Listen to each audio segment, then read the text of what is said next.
What is up guys? Another Friday ride. Biyaheng Torreng Bakal. Time check 4:30 AM. Lumarga na kaming tatlo nila Sir Odi at Sir Vitus.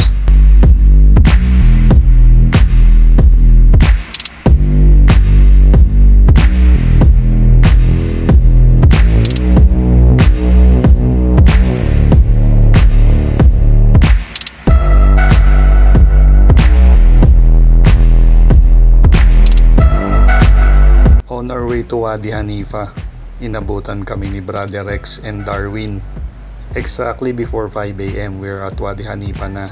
May nag-iwan ng bike sa amin. Meanwhile, Iba yung hawak sa saddle ng bike. Congratulations! oh my God!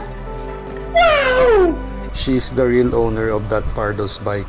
Lady Biker, Chinese national. Wait a minute! Who are you? Namit namin siya dahil naghahanap siya ng comfort room. Pwede na! Inaantay niya yung mga kasama niyang cyclist. So sinamahan muna namin siya dahil solo. Pero may bumubulong. Nice. Ang daming tanong ng tropa natin. Isama sa group, kunin ang Facebook, kunin ang pangalan. Pero panayan turo sa akin. Sana all. Time check 5:30 AM. Medyo nagtagal kami sa park dahil sa kakaantay sa kanya. Nakailang ahon na rin si Sir Vitus. Hindi na mapakali si Brother Rex. Panayan turo sa akin na kunin ang Facebook account. Ako na naman! After ng mahabang pag-aantay at maraming questions, mala fast talk ni Tito Boy, meron pa rin hindi nakatiis. Wait for it. Here it comes. Huwag mong subukan. Masisira ang buhay mo. Nagbunga rin ang perseverance ni Brother Rex na makuha ang Facebook account. Uy, sana all! Tagumpay! Before 6 AM, nagpaalam na kami kay Asper bago maisipan ni Tito Boy ang bike check and belt pag check. Nosebleed na nga You eh. can say in English kasi para maintindihan din ni ano. All my fellow Filipinos. Now this is my side. Listen, look, and listen, and learn. A few moments later. Malapit na winter. Paano masabi? Halatang hindi sa'yo eh. Ang baba ng upo. Halos sumisikat na yung araw, lumarga na kami. Papunta ng Diriyah Flag. Nadaanan kami nila Sermon Ali at Ryan pero dumiretso sila ng West Dam.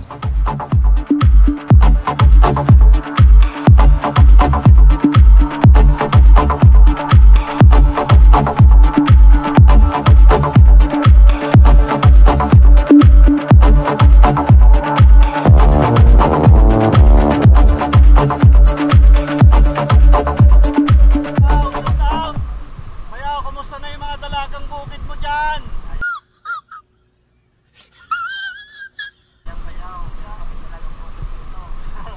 Sayang, wala ka. May siopaw dito kanina. Pwede na!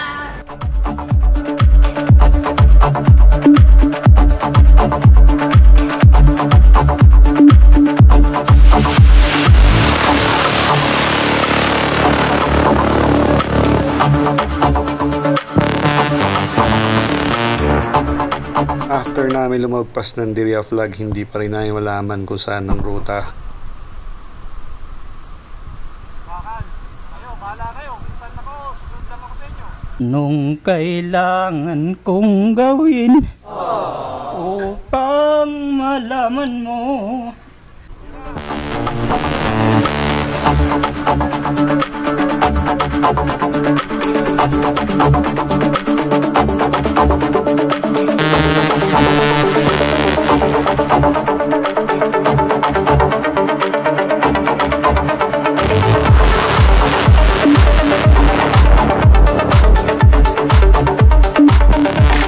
Mag-water break lang kami saglit sa Torreng Bato. After namin sa Torreng Bakal. After short break, nagkaya na bumalik. So nandito na kami sa may Diriyah Flag. And then may nadaanan kaming mga dates na may bunga. Di na namin pinalagpas ang chance. Dahil nasasayang lang, halos nahuhulog lang ang bunga nito. Kinuha na namin kahit medyo hilaw pa. After namin mag-load ng dates, we decided to go on. Sa Prince Turkey Road na kami dumaan sa main highway para mas mabilis.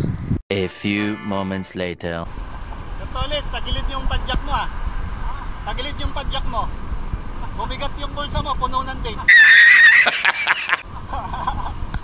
Yaman, bayaw! Basta yung mga pamangkin dyan!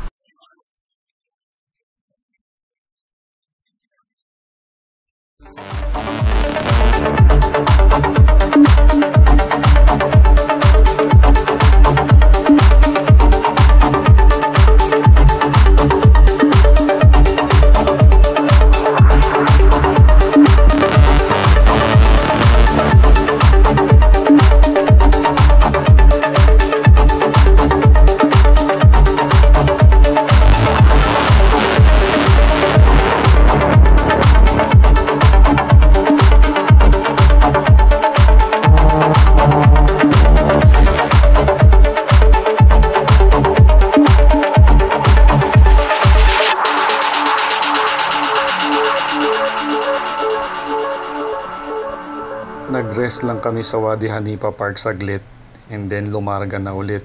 Diretso pa uwi.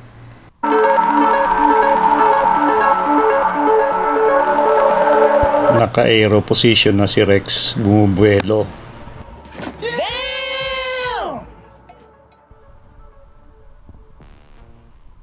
Sakto walang malakas na hangin sa aming pag-uwi, kaya nagkarerahan pa sila.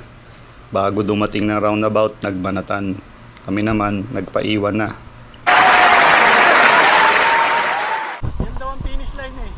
Yung roundabout. Pagdating namin dito sa may mosque, nag-break lang kami. Dumaan sa tindahan para mag-water refill and water break. Dahil halos ubos na ang aming dalang mga tubig. Medyo mainit na.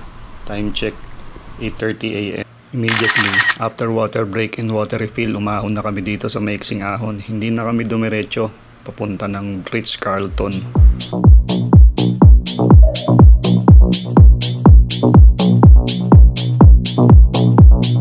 Pagdating dito, nagpaalam na sila Sir Tolit sa Maater area.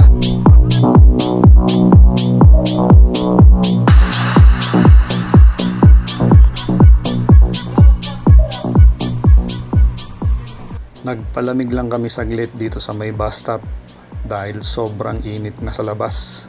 Gumamit na naman ng ipinagbabawal na technique. No! God, please, no! No! May kumuha ng ticket, parang gusto nang mag-bus. Meanwhile, Bago kami umalis ng bus stop, inantay ko kung meron pang magkakalikot ng bike. Ano ka nasisira, ulo? Nagpaalam na rin si Brother Darwin, si Sir Odi at si Brother Rex. Umano na sila papuntang Lulu area.